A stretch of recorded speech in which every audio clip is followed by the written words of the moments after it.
পাৰিব লৈছোঁ ঢেকীয়া এজোপা আছে কুজি ঢেকীয়া পাৰিব লৈছোঁ তোমাৰ কষ্ট হৈছে পাৰিবলৈ এই তাতকৈ পকি থাকে আজি গোটেইকেইটা বোলে একেবাৰে পাৰি পেলাওঁ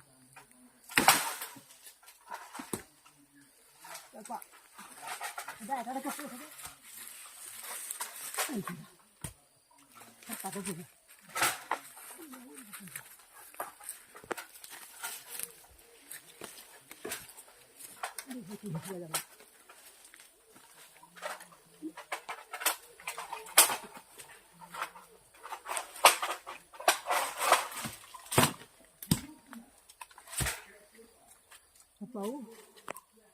বহুতকেইটা আছে এতিয়া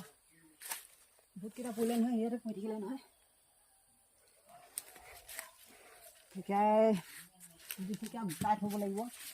কৈছোঁ ডিচেণ্টৰি হ'লে খুব ভাল হয় বুলি কৈছে আগৰ মানুহে কয় আমাৰ মাহঁতি ডিচেণ্টৰি হ'লে বোলে এফুটা খাই দিলে তিয়াই পিনে খাই দিলে ভাল হয় বুলি কৈছিলে সেইকাৰণে সেইবোৰকে মই সেই লাগতিয়াল বস্তুবোৰহে ৰুওঁ কাটি পিনে শুকুৱাই থৈ দিম কালিকৈ কাটিম আজি পাৰিছোঁ এয়া ঢেকীয়া দেখিবলৈ বৰ ধুনীয়া ঢেকীয়াটো কুজি ঢেকীয়া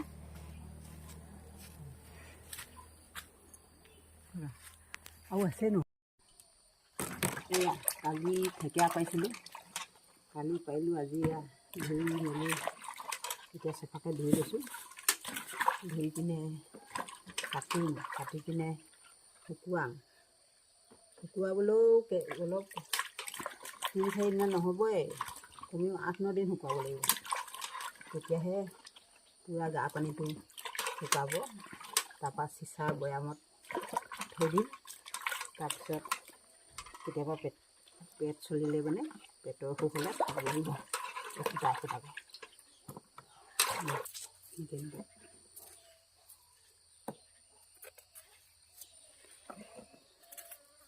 ঢেকীয়া গুটিকেইটা খাবলৈ খুব ভাল নহয় গৰমত এই ঢেকীয়া গুটিকেইটা পানীত তিয়াই থ'ব লাগে এই নিমখ অকণমান দি তিয়াই থ'ব লাগে যেনেকৈ আমি চৰ্বত বনাওঁ নেমু চৰ্বতত আমি চেনি দিওঁ নিমখ দিওঁ ইয়াত চেনি নিদিলেও হয় টেঙা মিঠা লাগে খুব ভাল লাগে খাবলৈ ঢেকীয়া গুটিকেইটা কটাৰীখনে ইমান আঠা হৈ গৈছে সেইকাৰণে ডিচেণ্টৰি ভাল হয় আকৌ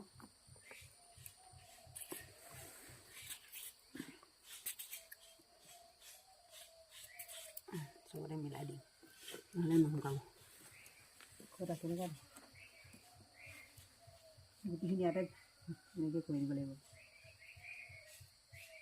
আমাৰ এনে শিকাই দিম তিয়াই থৈ দিম আকৌ খাবলৈ সেইদিনাখন